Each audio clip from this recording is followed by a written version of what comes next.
What's up guys, DuArktik with another Marvel Strike Force video, and in this video we are going to take a look at the BKT team, the best Kree team, and we are going to take a look at the best ISO weight for them, the best position for you to be successful on this pocket dimension that we have going on. Pocket dimension is a great place for all players, whether they are new or veteran, to get some awesome rewards, including gold training materials, gold promotion credits, silver promotion credits, and now we have Spider-Man 2099 as the featured character, so you can obtain all of these throughout the pocket dimension. The pocket dimension goes for 7 days, and you have to complete it twice to obtain all the rewards available, so it's going to be very important if you are a new player to keep an eye on in order to complete the full pocket dimension. Okay, so we are going to talk about the ISO weight of these characters. We're going to talk about the position of these characters. We are going to take a look after at the gameplay and see exactly what you have to do in order to be successful on this pocket dimension. So as always, if you find information on this video helpful, make sure you share it with your friends on Facebook and Discord. If you are new to my channel, make sure you subscribe for more Marvel Strike Force content, and make sure you smash that like button like a boss. Okay, let's get started. Let's take a look at the BKT. So if you don't get the reference of BKT, this was when Ultimus 6 was the most difficult raid available. We had Minerva, we had Thanos, and Rocket Raccoon, Star-Lord, and Groot, and the combination of these characters would completely destroy those raids.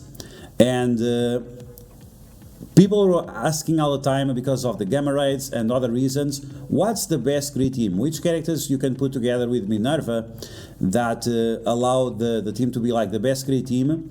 And then there was this YouTube content creator, Schubberger84. He said that the best Kree team is just Minerva together with Thanos and the Guardians, because once again they are going to spam their ultimate abilities, and that's amazing. Not only it was a great team for the Ultimus 6 raids back in the day, like 4 years ago or something, but it was also a great team for Dark Dimension. I was able to finish Dark Dimension in 2 days on my first few months playing the game, exactly because of that. You could pair up Thanos with Minerva, with Star-Lord, and so on, and you could just destroy the nodes. It was like super easy. Okay, so now the developers are using this tag as like a reference to the past, since we have this 5-year journey, and now we have this pocket dimension. So we're going to take a look at the best ISO weight for this team, and we're going to talk about different situations, if you have these characters leveled up or not. So Thanos is part of the Black Order. The Black Order right now is outside of the meta, so it's not something I recommend for new players. So the ISO weight, the investment on Thanos should be moderate. So you want to get him like to level 75 and gear tier 14. That's good enough. Star-Lord and Rocket, that's a different story. They are a part of an event called Nowhere Heist, where you can get dark promotion credits, Elite 7 credits, and also a bunch of other rewards. So because we have these characters for multiple events, their investment is kind of justified. So you have to take them to level 80 and gear tier 15. In terms of ISO weight for Star-Lord, you want to use Skirmisher, so he applies blinds with his special. And for Rocket, you have him as a striker. Thanos, you can use him as a striker or as a fortifier if your Thanos is like very small. Then we have Minerva. Minerva, she is the healer of the team. You can have her with ISO weight healer, or you can have her with ISO weight fortifier in case your Minerva is too small. If your Minerva is super big, you can also use her as a skirmisher to apply more vulnerabilities to the enemies. Rocket is the blaster of the team. He's going to do tons of damage, as you'll see throughout the video. I like him as a striker, and this is because if he's together with multiple skirmishers, he can do a triple tap, especially with Groot also as a skirmisher. So in my opinion, is the best way for Rocket right now is to use him as a striker. Finally, you have Groot. Groot is a support character. He's very outdated, he's very slow, so the most use you get out of Groot is whenever you use the special of Rocket, which is not going to be super common. You can use some of his abilities also to clear negative effects away, or to give defense up to Thanos to protect him. And Groot right now, if you have him at level 65, Groot is good enough. You don't have 2-3 stars or anything like that, the pocket dimension, so you are good to go. Once again, Thanos, Striker or Fortifier, Star-Lord, Skirmisher, Minerva, Healer, Fortifier or Skirmisher, Rocket, definitely Striker, and Groot, also Skirmisher. Okay, so that's the team we are going to take. In terms of T4s, these are old characters, so probably you don't need any of these T4s. You need the T4 on the passive of Star-Lord is pretty decent, but beyond that, nothing special. Minerva, she doesn't need any T4s as well, so don't worry about the T4s on this team. It's not really important for Pocket Dimension because it's overall pretty easy. Okay, so with all that said, with the team broken down, let's take a look at the gameplay and see how it goes with this BKT. And we're also going to take a look at the best position of the team to maximize their potential. So let's get started. Okay, so here we go. Let's take a look at the Pocket Dimension, and we have my clone also on the screen. And we are going to do the Pocket Dimension. I'm going to explain the position of the characters, and then we are going to watch this on fast speed because there is no point on taking a look at it. Okay, so you can see this is not the position you want. You want to fix the position of the characters. You want to put Thanos in one corner, and after Thanos you want to put Rocket. And like this, Thanos is going to be able to provide energy to Rocket, and that will allow Rocket to use his ultimate all the time. Now, Thanos is a very special character because he provides energy right after the enemies are defeated. And that means you don't have to wait for the next turn like some other characters like Deadpool. Thanos does not work like Deadpool. Deadpool, she only gives energy on the turn after your character uses the ability. It's not the case with Thanos. Thanos always gives energy, and this is why he is so cool together with his team. Okay, so Thanos in one of the corners, followed by Rocket. Then you want to have Star-Lord to give more energy to Rocket, and also to give some energy to Minerva.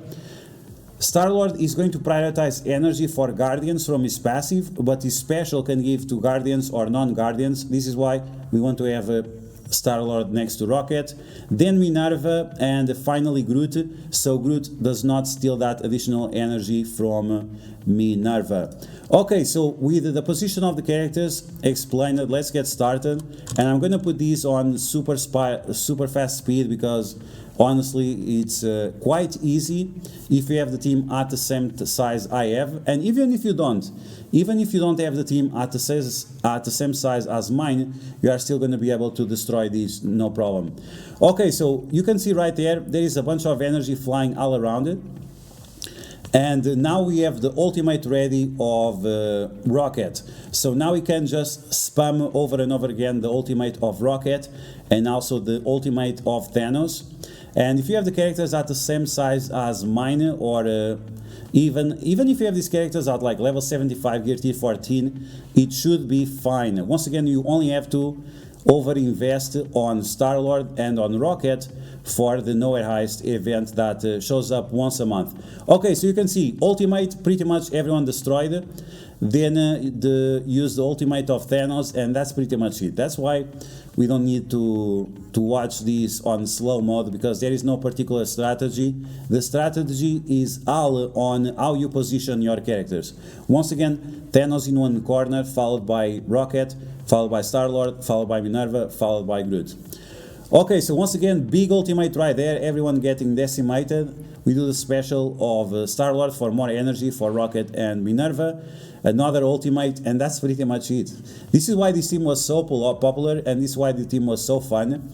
And when you destroy all those enemies at the same time, then Minerva is going to provide a lot of healing, because whenever an enemy is defeated, she's going to heal up characters for 10%, and she's going to get also a bunch of speed bar, which was always very, very cool. Okay, another big ultimate from Rocket. And the enemies will get a little bit stronger with the nodes. Node number 9 is probably the hardest in terms of stats. It seems to be the node where the enemies have the highest stats. Node number 10 is a little bit problematic because of Ultron, but you can see that we're going to destroy them anyway. And if your team is not as big, I mean, you're going to be able to do this fine. you just have to use more the abilities of Groot and of Minerva, because otherwise it's not going to be a problem.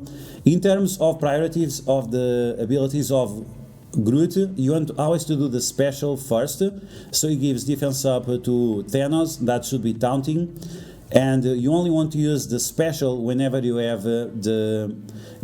heal block on your team. Okay, so we are ready to take a look at the final nodes. I think this is like node number 8 or something. Once again, we are still destroying the enemies. Some of them are staying alive. This is sometimes because they have defense up and also because they have dire stats, of course. But as you can see, everyone's still getting very, very well destroyed. Thanos with his ultimate, once again, Thanos cannot keep up anymore with the health of the enemies, so we have to rely more on Rocket and also on the ultimate of Minerva, which steals health of the enemies, but it also applies bleed. Okay, so far so good. We are almost done here. We have 3 more nodes. So let's take a look at that. This node number 8 is quite annoying because it's not this one, it's the next one. On the next one, a lot of characters revive, and that's definitely annoying. The enemies now have also a lot of fortifiers, so that's going to increase their health, making them a little bit more beefy. Thanks for the follow. This was on Twitch when you are playing this. So once again, you can see the enemies, they are staying alive now. This is, but don't get scared. Don't get scared. If you feel like it's too hard, change the ISO weight of Thanos from Striker to Fortifier, just to make sure that he always has the minor defense up and the barrier. And those changes make quite a significant impact on how much Thanos is able to tank. Okay, so this is the node I find very annoying because there are so many characters reviving, and also because there are so many characters that apply evade to themselves. They also have dodges, so it's quite annoying. So as you can see, we are not able to destroy the enemies right away. We have to rely on multiple attacks from Thanos and from Rocket in order to defeat them. And this is what you want to do in case your team is not as big as mine. You want to use multiple ultimates, but make sure you always get energy. And if you just have like 2 enemies left, save your ultimate to use on the next wave. Okay, so there we go. We have big defense up on Thanos. He's tanking like a boss. He's still able to provide a nice amount of damage. He has a very, very nice ultimate. The special is also decent, but it's just single target damage. So now we are just facing 2 enemies. So at this point in time, you kind of want to be careful and not to waste your ultimate attack. Okay, so there is just 1 Groot left. Who's going to be the strongest? The Christmas Groot or the normal Groot? It's going to be the Christmas Groot. Okay. There you go. As you can see, a lot of gold orbs, a lot of gold promotion credits, ISO 8, green and blue as well. And this should be the final node, I think. Yes, it's the one with the Ultron. So this node is actually easier than the previous one.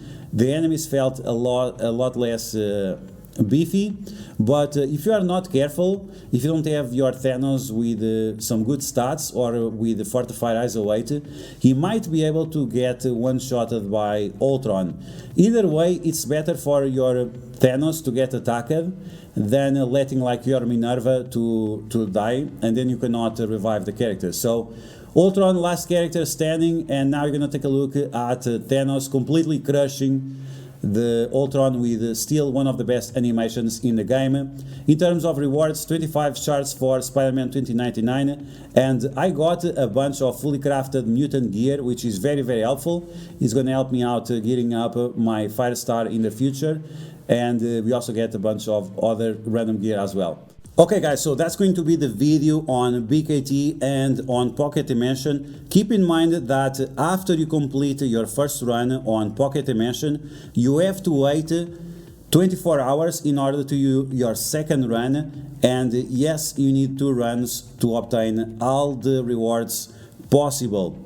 You might want to do another run just for fun or to practice the team, since this is a whole team, and if you are a new player, maybe you didn't experience that in the past.